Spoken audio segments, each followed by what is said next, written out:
Hello everyone, welcome to pathway to pinnacle. आज हम जो राइटर्स करने जा रहे हैं वो है ईव कुसांस्की, सेड्रिक, रिचार्ड डायर और जुगन हैबिमस।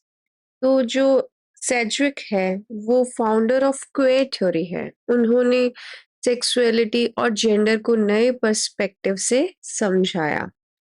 ये एक अमेरिकन लिटरेरी थ्योरिस्ट थी। तो इनका जो कॉन्सेप्ट था क्वेयर थ्योरी और एक था होमो सोशल डिजायर। हम इन दोनों कॉन्सेप्ट्स को देखेंगे। क्वेयर थ्योरी क्या था? ये कहता है कि जेंडर और सेक्सुअलिटी फिक्स्ड नहीं है। सोसाइटी और कल्चर उन्हें डिफाइन करते हैं।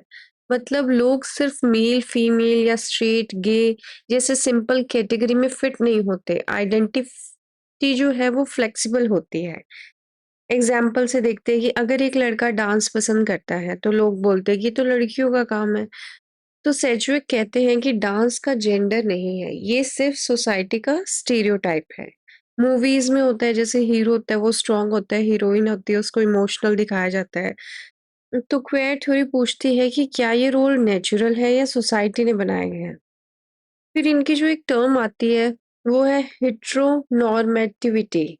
ये क्वेयर थ्योरी का एक इम्पॉर्टेंट कॉन्सेप्ट है। सोसाइटी मान लेती है कि जो स्ट्रेट रिलेशनशिप है वही नॉर्मल है, बट सेड्रिक कहती है कि ये भी एक सोशल अजम्पशन है, सब लोग सेम नहीं होते हैं। नेक्स्ट कॉन्सेप्ट जो इनका है वो है होमो सोशल डिजायर। इसका मतलब ये है कि सेम जेंडर के लोगों के बीच स्ट्रॉन्ग फ्रेंडशिप, ट्रस्ट और इमोशनल बॉन्ड, ये जरूरी नहीं कि रोमांटिक ही हो।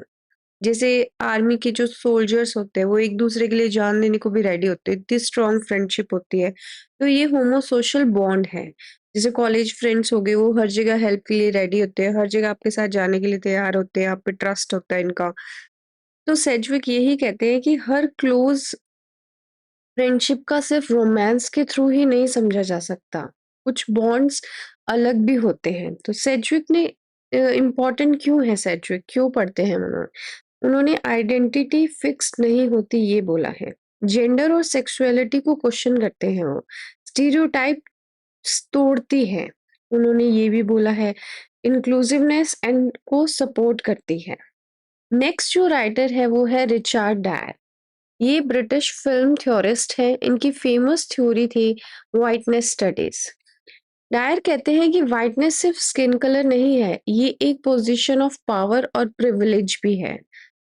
मीडिया में अक्सर वाइट आइडेंटिटी को नॉर्मल दिखाया जाता है। जैसे हॉलीवुड मूवीज में है, जो वाइट करेक्टर्स है वो ऑफन हीरोज होते हैं, लीडर्स होते हैं, और या नॉर्मल डिफॉल्ट ह्यूमन बींग्स होते हैं। और जो अदर कलर के जो लोग होते हैं, ब्लैक हो गए, ठीक है, वो डार्क कलर के जो लोग होते हैं उनको साइड करेक्टर्स दिखाया जाता है, स्टीरियोटाइप रोल दिए जाते हैं उनको। तो अगर जैसे मान लीजिए अगर हर फेयरनेस क्रीम एड ये बोलती है कि फेयर है तो वो ब्यूटीफुल है, तो मीडिया एक ब्यूटी स्टैंडर्ड बना रहा है। डायर कहते हैं कि मीडिया स्टैंडर्ड्स क्रिएट करता है। यही उनकी इस कॉन्सेप्ट का मेन पॉइंट है कि मीडिया है वो स्टैंडर्ड्स क्रिएट करता है। ठीक है, नेक्स्ट जो राइटर है वो है जुगहन हैबिमस। हैबिमस के दो फेमस थ्योरीज है। ये एक जर्मन फिलोसफर थे। पब्लिक स्फेयर एक इनकी फेमस थ्योरी है और एक है कम्युनिकेटिव एक्शन। पब्लिक स्फेयर क्या है, चलिए ये समझते हैं। ये एक ऐसी पब्लिक जगह या प्लेटफॉर्म है जहां लोग इम्पोर्टेंट सोशल एंड और पॉलिटिकल इश्यूज पर ओपनली डिस्कस कर सके। इसके की फीचर्स क्या है कि ओपन डिस्कशन होती है, सब हर कोई बोल सकता है, पब्लिक ओपिनियन बनता है। जैसे पहले चाय की जो शॉप्स होती थी, लाइब्रेरीज होती थी, टाउन की मीटिंग होती थी, वो पब्लिक स्फेयर थे। आज ट्विटर, रेडिट हो गया, यूट्यूब हो गया, डिस्कशन और न्यूज़ डिबेट होगी, वो सब पब्लिक स्फेयर बन सकते हैं। मान लीजिए जैसे कॉलेज में स्टूडेंट्स हैं, फीस बढ़ गई है तो उस पे बहुत ही डिस्कशन की ज़रूरत है, तो स्टूडेंट मीटिंग बिठाते हैं, डिस्कशन होती है, सजेशंस होते हैं, डिसीजन लेते हैं, ये पब्लिक स्फेयर है। सेकंड जो कॉन्सेप्ट है वो है कम्युनिकेटिव एक्शन। तो कम्युनिकेटिव एक्शन में हैबरमस कहते हैं कि लोग बातचीत के थ्रू प्रॉब्लम सॉल्व कर सकते हैं। गोल फाइट जीतना है, अंडरस्टैंडिंग बनाना है, ठीक है? जैसे फैमिली में मान लीजिए एग्जांपल से समझते हैं कि फैमिली में प्रॉपर्टी डिस्ट्रीब्यूट करनी है, तो एक ऑप्शन होगा कि लड़ाई से कर लो। दूसरा ऑप्शन क्या है कि सब मिलकर बैठकर कामली डिस्कशन करते हैं, सॉल्यूशन निकालते हैं। यही कम्युनिकेटिव एक्शन है। तो ये इम्पोर्टेंट क्यों है? हेल्थी डेमोक्रेसी तभी चलेगी जब लोग ओपनली बात करेंगे, रिस्पेक्ट से डिस्कशन होगा और फैक्ट्स और लॉजिक है वो यूज़ करेंगे। तो queer theory क्या है? That argues that gender and sexuality are socially constructed and should not be seen as a fixed or natural category. Whiteness studies क्या है? Examines how media and culture present whiteness as the normal and privileged identity. Public sphere क्या है? An open space where people discuss people issues freely and form public opinions.